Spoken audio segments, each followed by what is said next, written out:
Here's my dilemma. Is it a wing nut? I like these wing nuts. I bought them online, and then online, this is all they showed you was the wing nut. Needless to say, when it came in the stud. Now, the stud's good for a normal setup, but my stud would have to be about that long.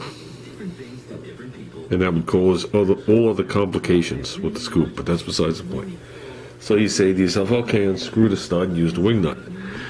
Can't. The wing nut's actually drilled bigger. This stud, picture it as an Allen key head, and then pressed in there. But I can see tiny little knurls. So, there's different ways to go about it. I could nip it smooth, I could drill it out in the center, I could tap it. I could remove this out of here, take a 1/4-inch nut, machine it down, slip it in there, glue it. And I thought about it and thought about it and thought about it and thought about it, and I'm going to try and avoid, since it doesn't, you can't see it, it doesn't sit flat.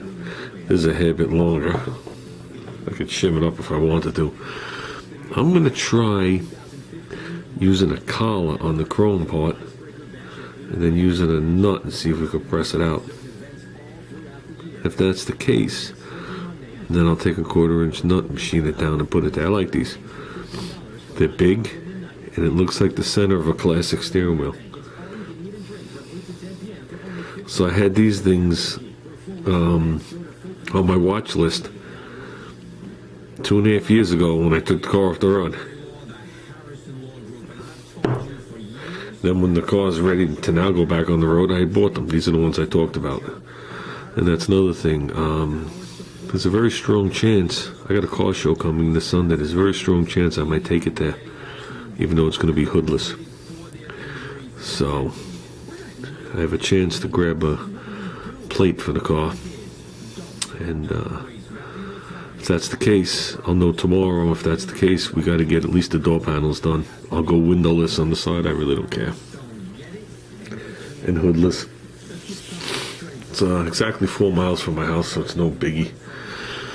I enjoy the show. It's spring and fall. For a while I missed it because of late compounds. This year they don't land on the same day. So, well, let's see what we could do with this, guys. It's been a very long day. I did a lot of yard work. As you can see by my fingers. I do my beds by hand. I have a rake that's like 6 inches wide. And that's all I use. And my shovel. And I go down into my hands and knees.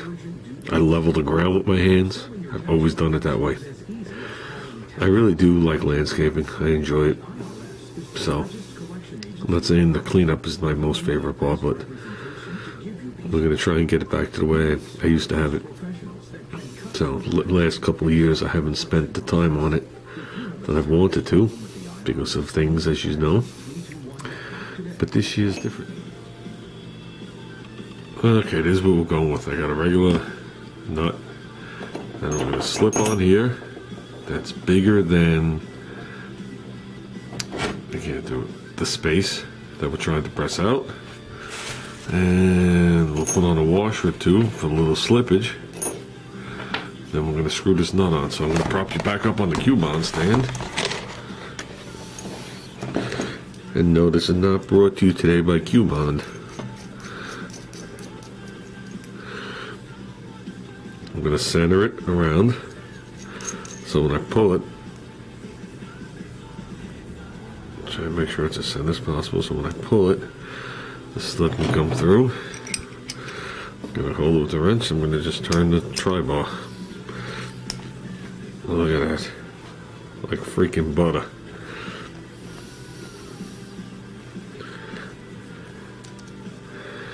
There you go.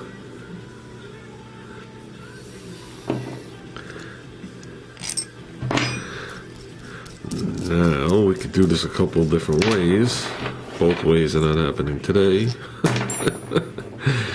We could either just nip this, drill it and tap it, press it back in with a little bit of Cubond on the knurls. That'd be nice. I can get a 1/4 inch nut and sit there and grind it till it's that size. Then press that in there.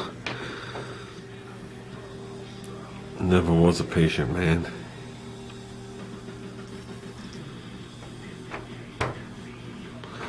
So I think we should be able to press that right in.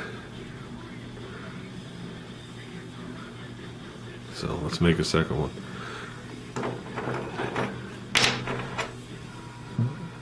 We'll glue it too. Guess what we're going to use to glue it?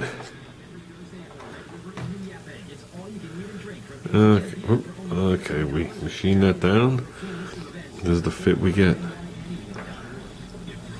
Gets tight right near the end for a little pressed fit. Do the same thing on the other one, put a little taper on the head of it.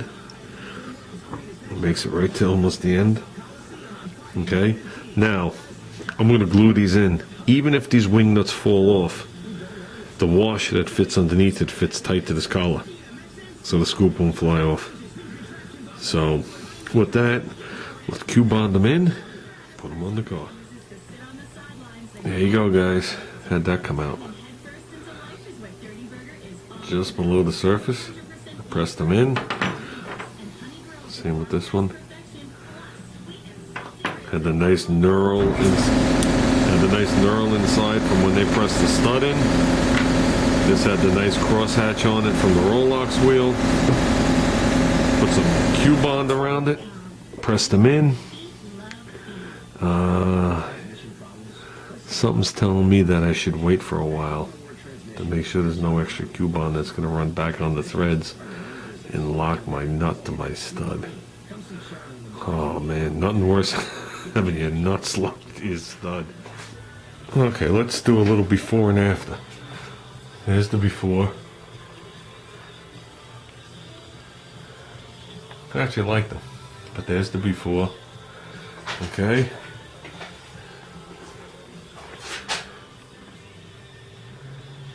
And there's the after. Oh, I like them much better. I think it needs a cleaning again. Whole car is covered with how dirty the car is. So the scoop is just as dirty. Oh, I love it. What I did was I went inside, where are they? In the thread area, filled them with Vaseline. And I filled these threads with Vaseline, worked in and out a bunch of times, and I put a little Vaseline on the stud. So if any of that Q-bond is left in there, it's after I blew it for a while. If any Q-bond's left in there, which I don't really think it should be, I didn't put that much on. I don't think it's going to cling to the Vaseline and make it stick. So we're going to put these to the side. And that's it. I think we did good today, guys. See what happens when I'm impatient?